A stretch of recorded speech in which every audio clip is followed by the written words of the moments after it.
default's worse when you're rich because everybody tells you how fucking smart you are. And we all like, to a certain extent, smoke blowing up our ass. That's just human nature. And all of a sudden, the guys that you had cut out of your life and that you didn't give them the phone number find out about your success. And they're on you like a cheap fucking suit. Oh, I know you've been busy doing all these deals. Let's do lunch. You know, and so, but rich default is worse than poor default. You needed $40,000 a year. So it doesn't matter. So in the critical sense that we talk about cash flow having to cover debt service, this covered it, but it doesn't really have to cover debt service if you push the payments out far enough. And now he's got this other one he's closing. He's got a couple others. How's the balance between seller deals, sellers finance deals? And what's the balance? Yeah. Or now 75-80% of the guys are doing seller finance deals. So it's zero? Because it takes between 30 and 90 days to get a bank to react. Closer to 75 days if it's your first deal with a bank, because they're being real careful, crossing the T's and dotting the I's, and getting through the credit committee. Seller finance, it takes 6 hours. You don't have to be Einstein to figure this out. You can even be, French Canadian. I mean, you don't have to, you can be as thick as 2 short planks, as they say here in Britain. And the CFO, he gets rid of him right when he's supposed to be doing the due diligence. Because it was a small deal, they didn't engage their accountants because they were going to do the due diligence himself.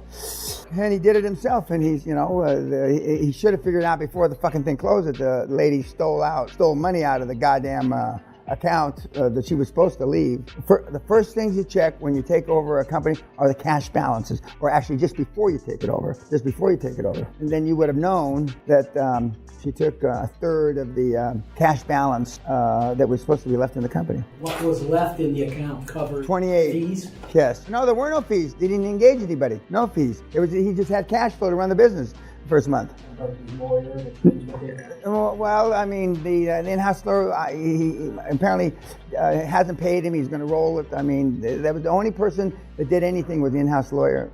And that's the in-house lawyer. So he also didn't have any money to pay any fees to directors. And so now the next one, he'll overfinance. And it's not, remember, and when he finances this deal, he's not refinancing it. He's financing it for the first time because he didn't finance it the first time.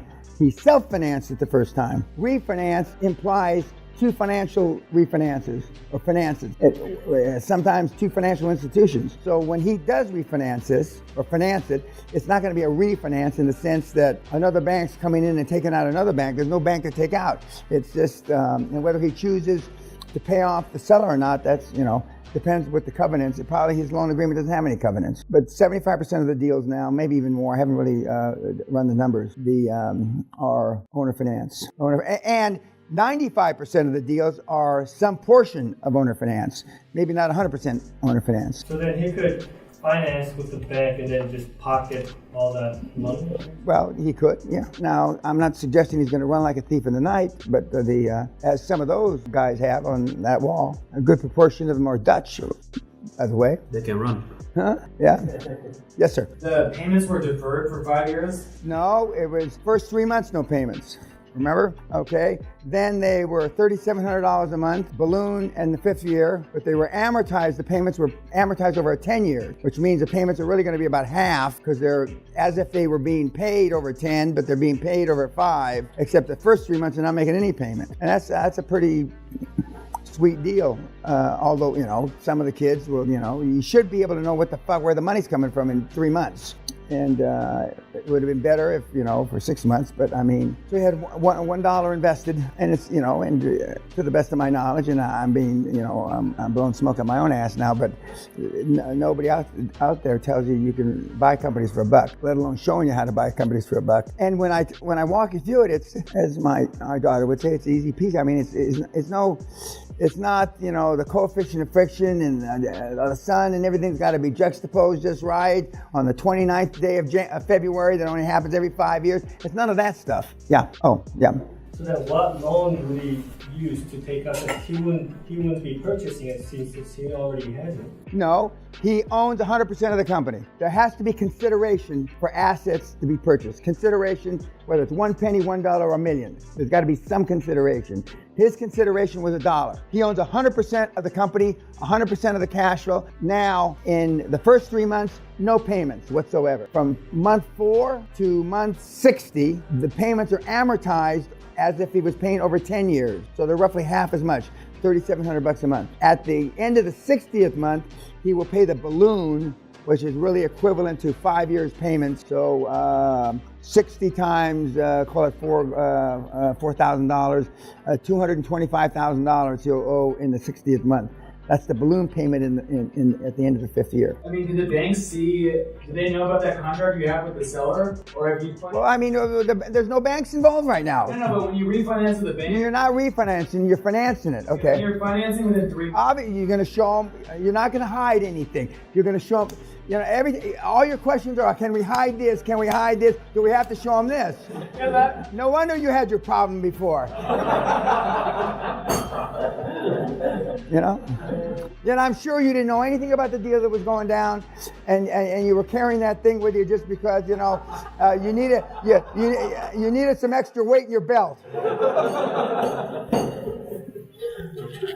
Would he be running the company? Yeah, well, yeah, in his weekly reports, he doesn't know what I won't say he doesn't know anything about what he's doing, but he doesn't know anything about what he's doing. Yeah, and he just, on the last Zoom call, he was in his car going to Walmart, 30 or 40 below zero in a blizzard, to go get toilet paper or some shit for the, you know. And but he says he got it done. I mean, the kid got it done, and he sounds like a regular guy. I mean, if you didn't notice, I mean, you know, he didn't sound like some of the other guys that we've talked to. And it just happened in the last few weeks. It just happened, and he looks happy because he is happy. I mean, what is some takeaway from Chris, other than it's easy peasy? Changed his focus, shifted to assisted living. Yeah, he switched to assisted living, and he thought he was going to be technology, I think he said. And but we've got guys closing them in technology like that. But the lady wanted out, and there are people. And he used, very unusual, he used mailer. That's how we did it in the 90s, through the beginning of the 2000s, before the internet got popular. He sent out 800 mailers, got 50 responses. That's old school. That's old school. And but a lot of the people, you know, and if I remember correctly, there was a register of all the assisted living in Montana, Idaho, or whatever that area is.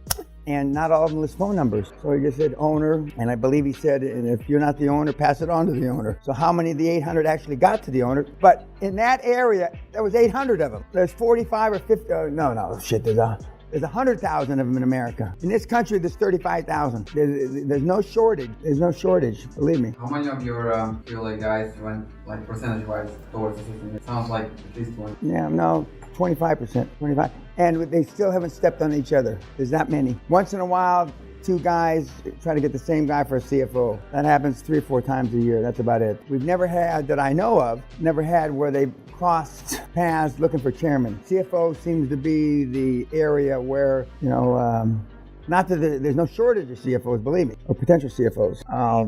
But I mean, it's, you know, you know, I never get tired of telling you the same thing, fortunately for me. But I mean, I tell you the same thing.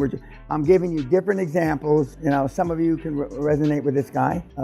Some of you can resonate with Jamie. But you know, I've got, you know, I could pick out of a hat, really. The next couple that you're going to see. Who's next? Peter Harrison. Oh yeah, and Peter twice. Yes, sir. He's Zoom in. Okay, and what's tomorrow? Tomorrow, live with Thompson. Oh, live. A man in the fight of the trenches today, fighting it out. The Al Qaeda and the ISIS are coming over the fucking walls.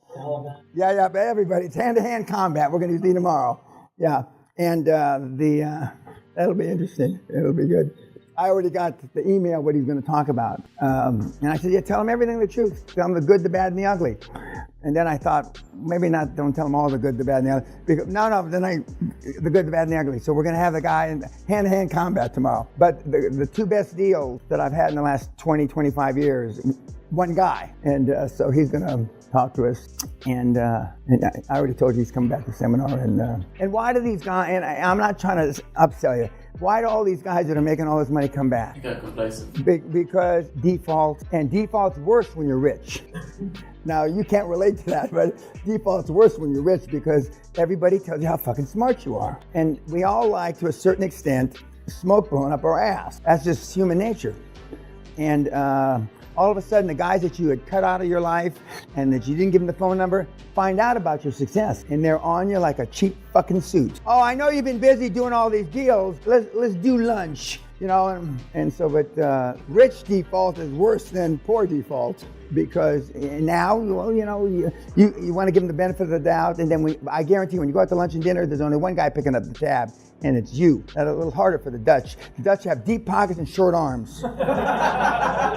They got deep pockets and short arms. You know? Well, I left my wallet. Yeah, and so, but we see Peter this afternoon. Any questions about Chris's deal? Yes, sir. CFO, in his kind of, it's obvious, CFO gone, he has to do diligence, but in larger deals, when you hire KPMG, is CFO kind of double? No, the CFO is coordinating what KPMG is doing. Okay. And before acquisition, is CFO kind of full-time or? No, well, no.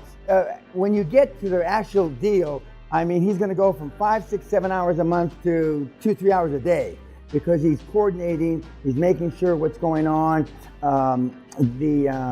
And one deal is closed. Correct. Full-time. Yes, correct. And then you've got money to pay him because then he's coming in full-time. But you heard Chris's. I'm Googling to see what I'm supposed to do.